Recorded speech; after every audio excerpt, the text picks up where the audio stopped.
Merci beaucoup Pierre-Michel de cette introduction. Bonjour mesdames et messieurs. Donc je vais traiter du thème méritocratie et mobilité sociale, un aperçu de la recherche empirique en sociologie. Et je vais commencer par un peu de méthodologie.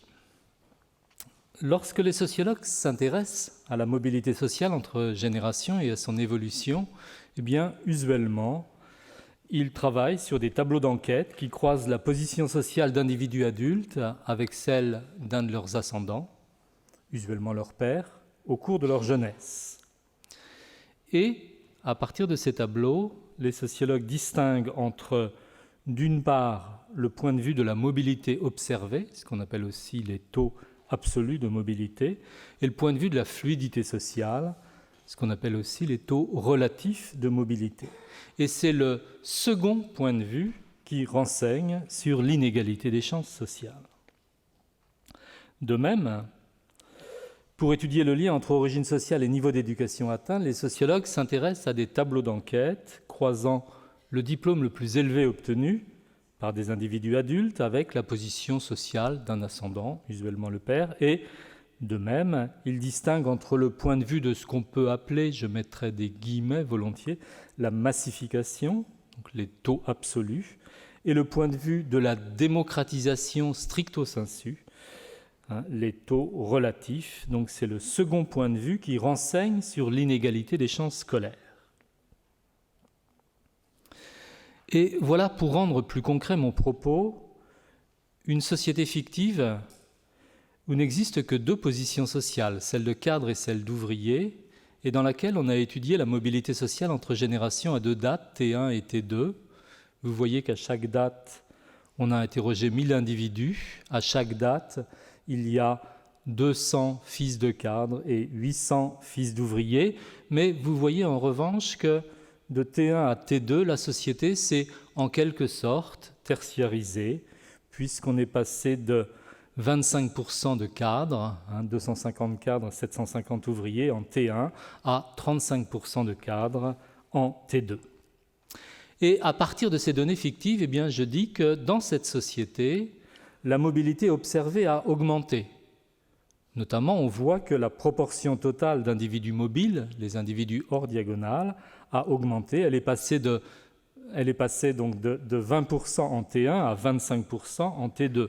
De même, la proportion de fils d'ouvriers qui sont cadres a augmenté. Elle était 16% en T1, elle passe à 25% en T2. Donc, ma société fictive est caractérisée par une augmentation de la mobilité observée.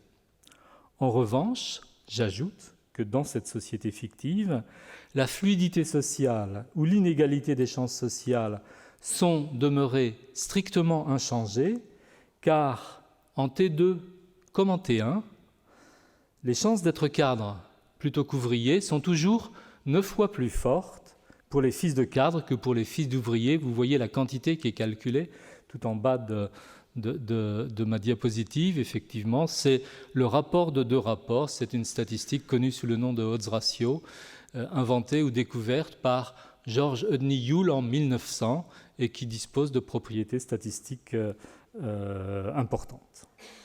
Donc voilà, société fictive, croissance de la mobilité observée, mais constance de la fluidité sociale. Je reprends exactement les mêmes données en disant que dans ma société fictive, il y a un système scolaire très simple avec un seul examen, le baccalauréat, et tout se joue donc dans le fait d'être bachelier ou non bachelier. Et j'imagine maintenant que mes données décrivent effectivement deux cohortes, et vous voyez que de la cohorte C1 à la cohorte C2, eh bien, la proportion donc, de bacheliers a augmenté. On est passé de 25% à 35%. Et sur ces données, eh bien, on dirait donc qu'il y a eu massification de l'école, car la proportion de bacheliers a augmenté parmi les enfants de cadre comme parmi les enfants d'ouvriers. Mais il n'y a pas eu démocratisation de l'enseignement, ou encore l'inégalité des chances scolaires est demeurée strictement inchangée, car dans les deux cohortes, les chances d'être bachelier plutôt que non bachelier sont toujours 9 fois plus fortes pour les enfants de cadre que pour les enfants d'ouvriers. Alors, bien sûr, dans les sociétés réelles, On distingue plus de 2 positions sociales et les systèmes scolaires sont aussi plus complexes. Donc les tableaux sont plus vastes. Mais la constance de l'inégalité des chances sociales ou scolaires est toujours représentée par l'égalité des odds ratios homologues au cours du temps ou au fil des cohortes. Et depuis environ 50 ans, à partir de données observées, on sait estimer statistiquement les tableaux qui auraient dû être obtenus dans le cadre d'une stricte constance de l'inégalité des chances sociales ou scolaires. Et donc, on peut comparer la réalité observée dans des enquêtes à cette situation que l'on estime, toujours à partir des données d'enquête, donc à cette situation estimée de constance stricte.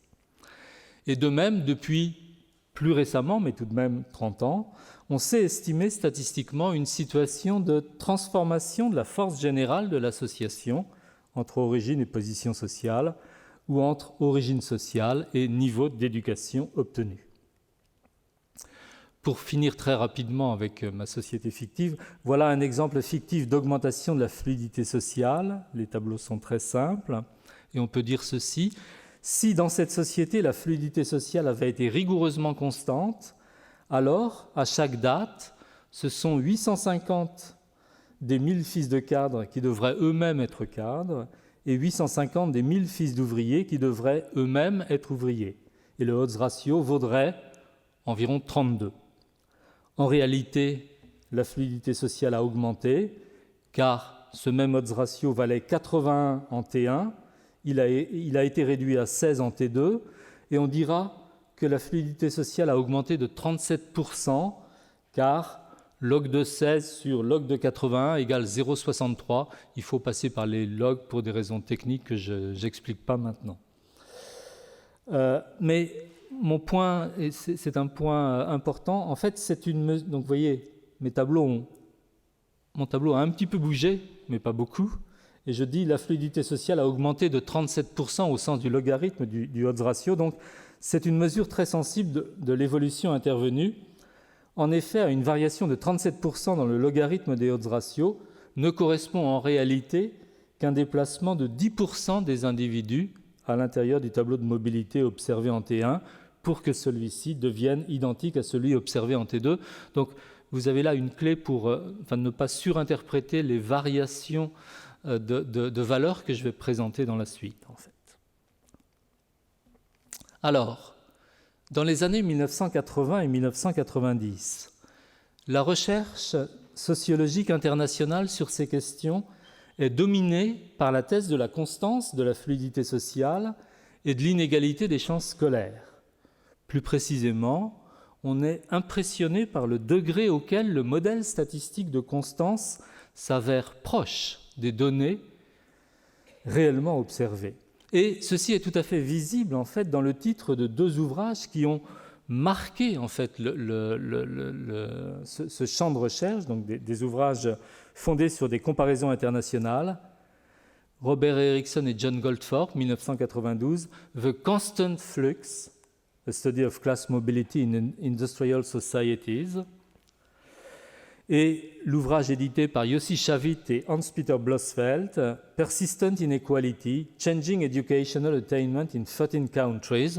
Dans cet ouvrage, on conclut à un déclin de l'inégalité des chances scolaires depuis le début du XXe siècle dans seulement 2 pays sur 13 étudiés, les Pays-Bas et la Suède.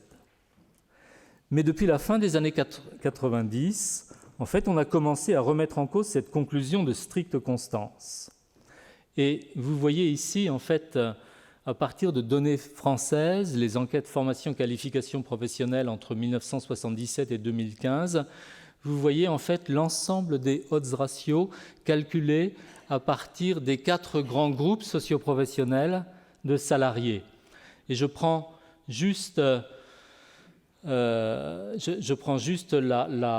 cellule ou la case tout en haut à droite, donc, où figurent les odds ratios qui donnent l'avantage relatif d'être cadre ou profession intellectuelle supérieure plutôt qu'ouvrier pour les enfants, fils ou filles de cadres, par rapport aux enfants d'ouvriers. Et vous voyez qu'en 1977, en fait, les chances d'être cadre plutôt qu'ouvrier étaient à peu près 92 fois plus forte pour les fils de cadres que pour les fils d'ouvriers. Il y a de la fluctuation d'échantillonnage, c'est 111 dans l'enquête de 1985. Et ensuite, en fait, vous voyez que si je prends 2015, on atteint 23. On observe une décroissance également pour les femmes, mais si vous regardez maintenant l'ensemble des cellules, en fait, on observe une tendance générale à ce que ces odds ratios se réduisent. Autrement dit, le diagnostic est que la fluidité sociale entre générations s'est accrue en France au sens où l'inégalité des chances sociales a un peu diminué. Et alors, évidemment, s'il y a accroissement de la fluidité sociale, on peut se demander quelle est la circulation sociale supplémentaire produite donc par cet accroissement de la fluidité sociale. Alors, vous avez ici une diapositive, je vais commenter assez vite, mais en disant que ce qu'on sait faire aujourd'hui, c'est en fait de mesurer les conséquences de cet accroissement en fait comme un jeu à somme nulle. En fait, vous voyez que donc il s'agit donc d'une évaluation des effets de l'accroissement de la fluidité sociale entre 1977 et 2003. En fait, la réallocation des individus à l'intérieur du tableau de mobilité porte sur un peu moins de 5% des individus. Donc vous voyez que c'est une proportion faible. Et l'accroissement de la fluidité sociale, c'est à la fois un peu plus d'enfants d'ouvriers qui deviennent cadres, mais c'est aussi dans l'autre sens, effectivement, tel qu'on le mesure, puisqu'on travaille à marge donnée, effectivement, un peu plus donc, de mouvements de mobilité descendante. Alors, la France n'est pas le seul pays concerné par cette évolution tendancielle. Dans l'ouvrage collectif édité par Richard Bryn Rudlux en 2004, Social Mobility in Europe, ils écrivent ceci dans la conclusion. The results from our 11 countries then point to a fairly clear conclusion. There is a widespread tendency for social fluidity to increase, even though this might not be a statistically significant trend in every case. Plus récemment, dans l'ouvrage édité par Richard Bryn et Walter Müller en 2020, qui inclut aussi donc, un travail sur les États-Unis, on a le même diagnostic. They reveal a general tendency for the association between people's class origins and their class destinations to weaken, most often in the middle courts among people born roughly between 1925 and 1955. D'où la question centrale à laquelle on arrive. Eh bien, ce relâchement tendanciel de la force du lien entre origine et position sociale doit-il être interprété comme le signe que la société est devenue davantage méritocratique ?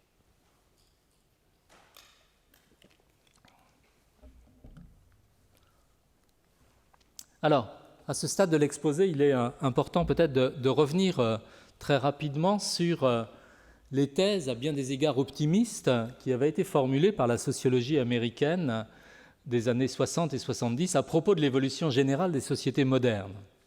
Et Blau et Duncan écrivaient en 1967, c'est ma traduction, « Une tendance fondamentale vers un universalisme croissant caractérise la société industrielle.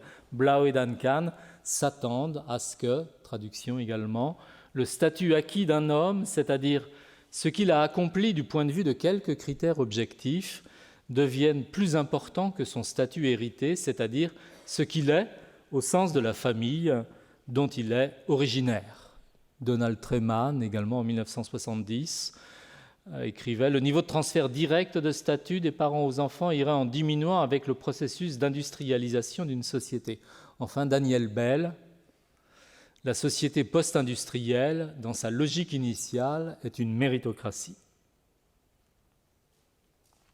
Alors, dans les sociétés modernes, l'éducation obtenue est l'élément central à partir duquel sont alloués les statuts sociaux, de même qu'un indicateur important, sans doute imparfait, mais important tout de même, du mérite individuel. Et donc, si ces thèses sont justes, et pour que l'accroissement de la fluidité sociale puisse être interprété comme l'avènement d'une société plus méritocratique, eh bien, on devrait observer qu'au fil du temps ou des cohortes de naissance, et dans le triangle origine sociale, éducation, position sociale, on devrait observer des transformations tendancielles des relations statistiques. On devrait observer donc un affaiblissement de la relation statistique origine sociale, éducation. En revanche, une croissance de la relation statistique éducation, position sociale, et enfin une décroissance de la relation statistique directe, origine sociale, position sociale, directe, c'est-à-dire à niveau d'éducation contrôlé. Et mon propos maintenant, c'est de passer en revue très rapidement l'évolution de ces trois relations. Alors je commence par l'évolution du lien origine sociale, éducation. Vous avez ici donc présenté les paramètres log multiplicatifs donc, qui indiquent la transformation de la force générale de l'association statistique origine sociale éducation dans un certain nombre de générations entre la première 1906-1924 et la dernière 1965-1973. C'est mon chapitre dans l'ouvrage Brine et Muller, mais qui a été publié aussi en français dans la revue de l'OFCE en 2017. Donc voilà, vous voyez la variation. Donc on peut dire ceci. En France, on met en évidence, pour la France, on met en évidence un affaiblissement irrégulier de la force du lien entre origine sociale et diplôme le plus élevé obtenu. Cet affaiblissement a été davantage prononcé parmi les femmes que parmi les hommes. Il a été surtout concentré sur les cohortes nées autour de la décennie 1940, cohortes donc qui précèdent les grandes réformes qui voulaient démocratiser l'enseignement.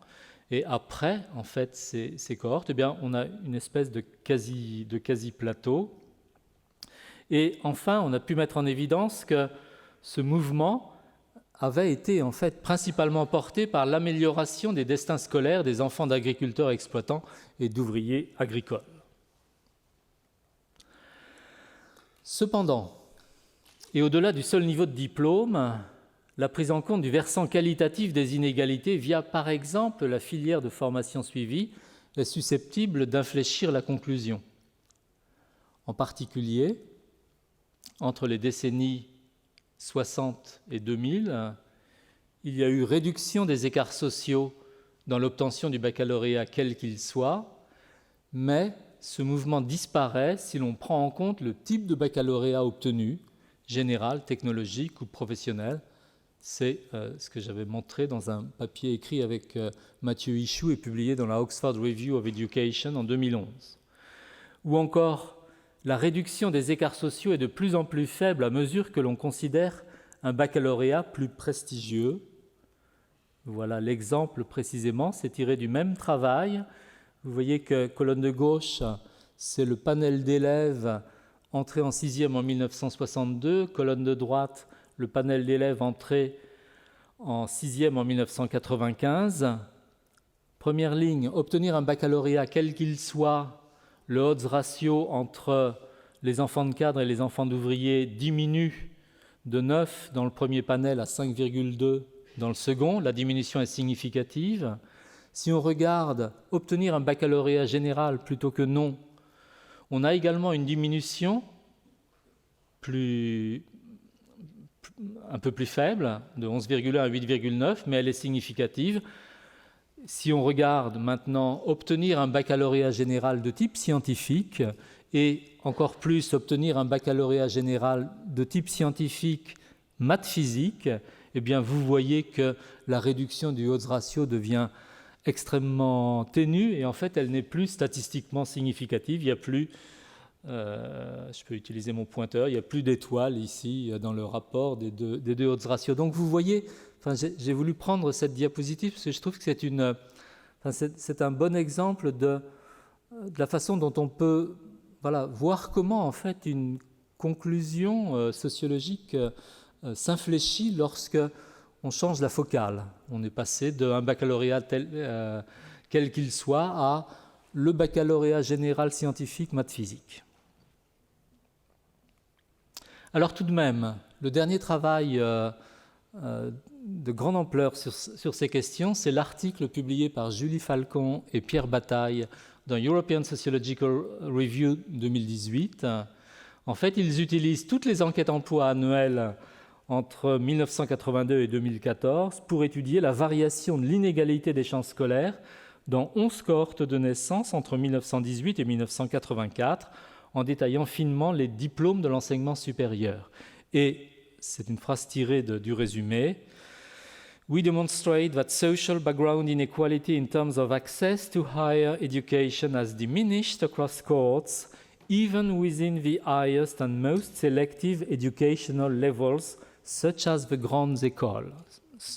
Donc la conclusion d'un affaiblissement du lien entre origine sociale et éducation vaut y compris pour la diplomation donc des grandes écoles. Voilà la reproduction, je n'ai pas le temps de commenter en détail, mais vous voyez que l'on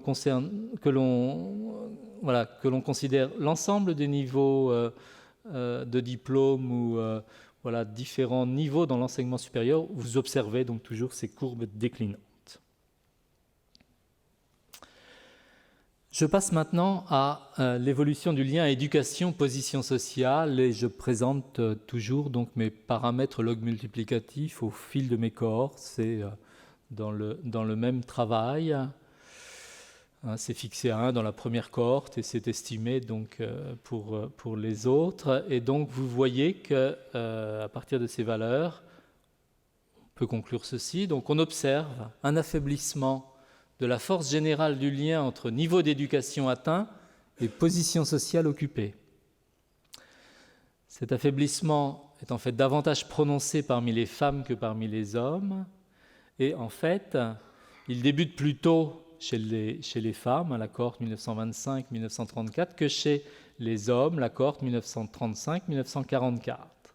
Et peut-être pour donner un peu de chair en fait à ce résultat un peu sec, on peut dire ceci. En termes absolus, la variation au fil des cohortes des destinées sociales, selon le diplôme le plus élevé obtenu, a été beaucoup moins prononcée pour les niveaux d'éducation extrême, tout en bas au plus le certificat d'études primaires, et en haut au moins 3 ans après le baccalauréat, que pour les niveaux intermédiaires. Pour ces niveaux intermédiaires et les cohortes récentes, alors les chances d'accéder aux catégories de cadres supérieurs et moyens ont fortement décru et l'entrée dans la classe ouvrière a nettement augmenté. Une variation analogue apparaît aussi en termes de période, c'est-à-dire lorsque on fait le même type d'analyse, non plus au fil des cohortes, mais au fil des enquêtes. Ce que je fais ici, donc au fil des enquêtes FQP 1970, 77, 85, 93, et c'est fait ici en plus en contrôlant de l'effet de l'origine sociale sur la position sociale atteinte. Vous voyez une décroissance également des paramètres, et donc on mesure en fait un déclin tendanciel dans l'avantage relatif que procure l'éducation dans l'accès aux positions sociales. Et peut-être, là encore, pour donner un peu de chair à ce résultat, donc ça c'est une contribution avec Milan Bouchevala et Camille Peugny, publiée dans un 3e ouvrage de comparaison internationale, à partir de l'enquête formation-qualification professionnelle de 2003, pour les cohortes de naissance successives, on fait le rapport entre deux choses. D'une part, la proportion de titulaires d'un diplôme de l'enseignement supérieur, et d'autre part, la proportion d'individus qui se sont insérés dans la vie active, donc dans la service class, donc dans des positions de cadre supérieur ou moyen. Et vous voyez que, voilà, cohorte 1938-1944, eh bien, le rapport de la première quantité à la seconde, c'est 0,6, mais ce rapport augmente, il vaut 1 dans la cohorte 1957-1962, et vous voyez ensuite qu'effectivement, donc parce que le système scolaire s'est beaucoup transformé, c'est beaucoup plus transformé que la structure des emplois, eh bien vous voyez que le rapport de la proportion de titulaires d'un diplôme de l'enseignement supérieur à la proportion de jeunes qui s'insèrent dans la catégorie de cadre supérieur ou moyen, eh bien ce rapport est devenu supérieur à 1,4, et voilà. Troisième lien, maintenant le lien direct origine sociale, position sociale, donc à niveau d'éducation contrôlée. Alors dans dans un article qui était un article pionnier d'Éric Morin avec Dominique Gou, publié dans European Sociological Review en 1997.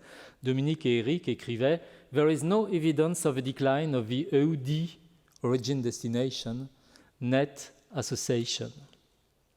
Moi-même, en 2004, j'écrivais des trois relations, origine-éducation, éducation-position, net de l'effet de l'origine sociale, et origine-position, net de l'effet de l'éducation. C'est certainement le lien direct ou à éducation contrôlée entre origine et position sociale qui apparaît le plus stable.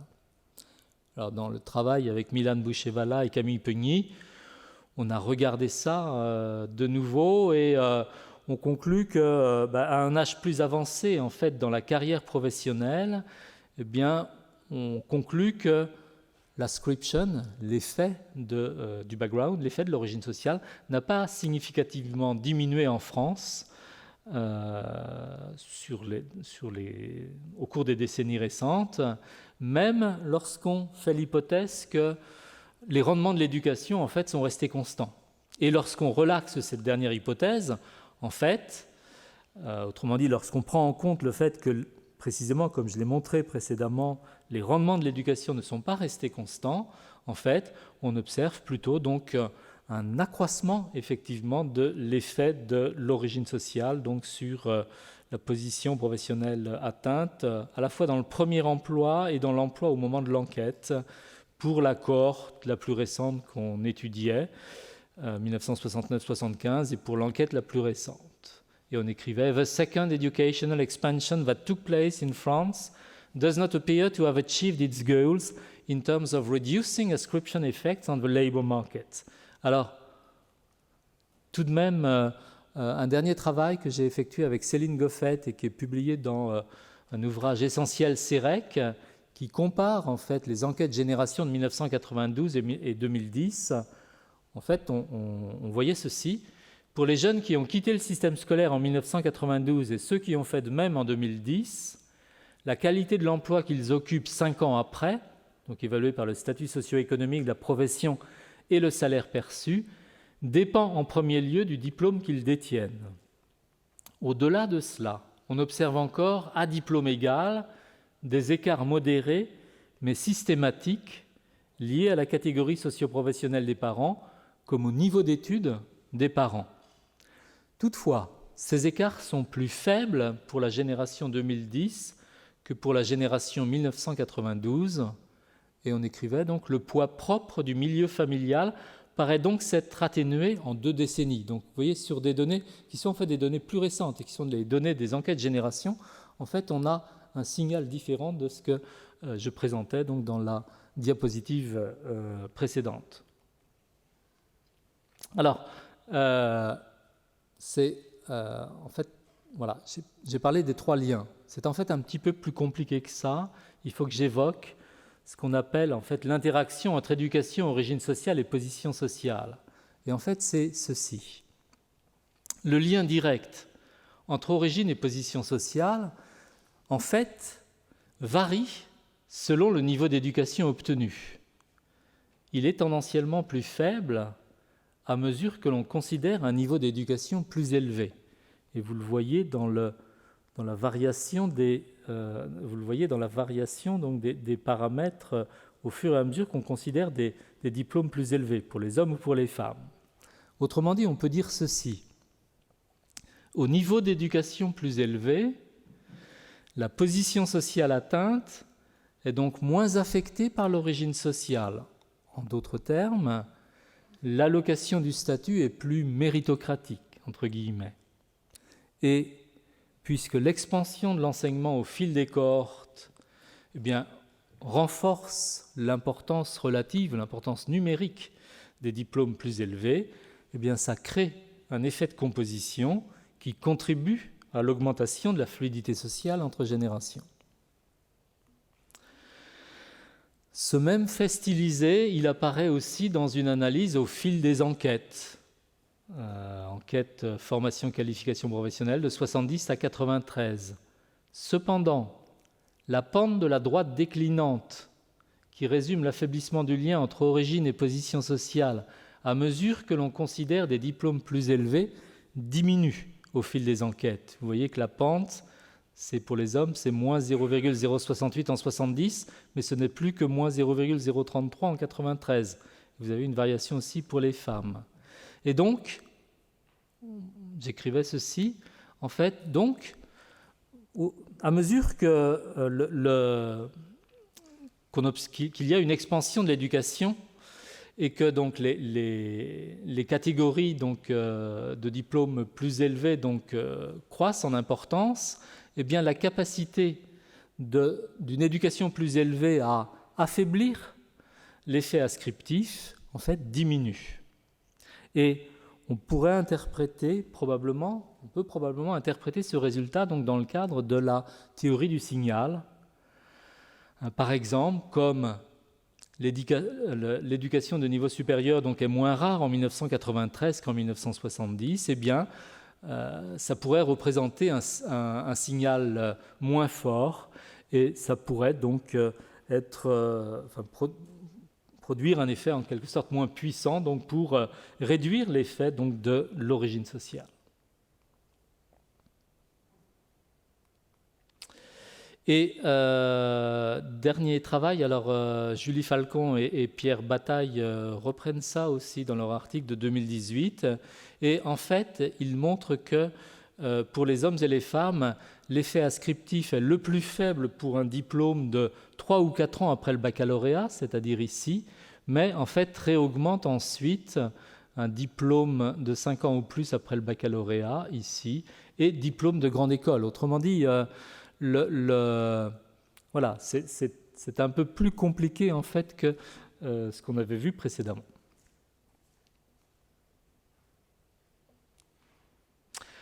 Au total, j'ai presque fini, je suis sur mes 3 dernières diapositives. Au total et pour la France, donc si je fais la synthèse de ce que j'ai raconté, eh bien, on observe donc tendanciellement au fil du temps un affaiblissement de la relation statistique entre origine sociale et niveau d'éducation obtenu, donc une diminution de l'inégalité des chances scolaires, mais on observe aussi un affaiblissement de la force de la relation statistique entre éducation et position sociale, et le lien direct entre origine sociale et position sociale, j'ai noté incertain parce que j'ai présenté des résultats variables, et notamment sur le tout dernier travail donc portant sur les enquêtes génération.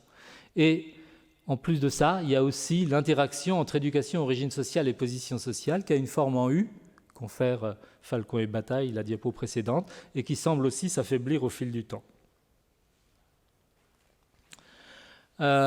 Pour finir, avant-dernière diapo, pour donner un peu plus large que la France, d'un point de vue comparatif.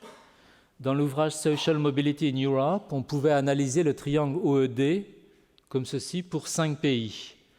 Et on voyait que le lien entre origine sociale et niveau d'éducation atteint avait décliné en France, aux Pays-Bas et en Suède, mais pas en Irlande ou en Grande-Bretagne. Par contre, on voyait que la relation entre éducation et position sociale, à origine sociale contrôlée, s'était atténuée dans les 5 pays. Le lien direct entre origine et position sociale est resté stable en Grande-Bretagne et en Irlande, mais il s'est affaibli aux Pays-Bas. L'interaction entre éducation, origine et position sociale est l'effet de composition associé, donc que j'avais trouvé pour la France et qui avait été trouvé antérieurement par Michael Out pour les États-Unis dans un papier d'American Journal of Sociology en 1988. Eh bien, cette interaction elle était aussi visible pour la Suède. Dans l'ouvrage Education, Occupation and Social Origin, où on regarde précisément le lien direct origine sociale, position sociale, dans les 14 pays étudiés, il existe un lien direct, substantiel, entre origine sociale et position atteinte, direct donc à niveau d'éducation contrôlée. Sur un ensemble de 13 pays, le lien direct entre origine et position sociale est temporellement stable dans 9 pays. Voilà, on le voit variable dans les autres. Sur un ensemble de 11 pays, ce lien direct entre origine et position sociale est plus fort parmi les moins diplômés dans la quasi-totalité des pays, donc ce qui va dans le sens de ce que j'ai présenté précédemment. Et enfin, sur un ensemble de 12 pays, le lien entre éducation et position sociale atteinte donc, s'affaiblit au cours du temps dans 8 pays. Ce que les éditeurs de l'ouvrage Fabrizio Bernardi et Gabriele Ballarino nomment sous le terme d'Inflation of Educational Credentials. Et enfin, dans l'ouvrage Education and Intergenerational Social Mobility in Europe and the United States, sur un ensemble de 8 pays, Richard Breen et Walter Müller écrivent ceci dans la conclusion. Considering the broad picture, taking each country over the whole period we have studied, we find no cases in which social fluidity increased without either an equalizing effect of educational expansion or equalization in the relationship between origins and education or both. Autrement dit, pour les 8 pays, pour les pays étudiés, ce qu'on met en évidence, c'est que l'accroissement de la fluidité sociale entre générations a été produite soit par la démocratisation de l'enseignement, l'affaiblissement du lien OE, et ou par l'effet d'interaction et de composition dont je parlais précédemment. Et je m'arrête ici parce que il est temps et je vous remercie beaucoup de votre attention.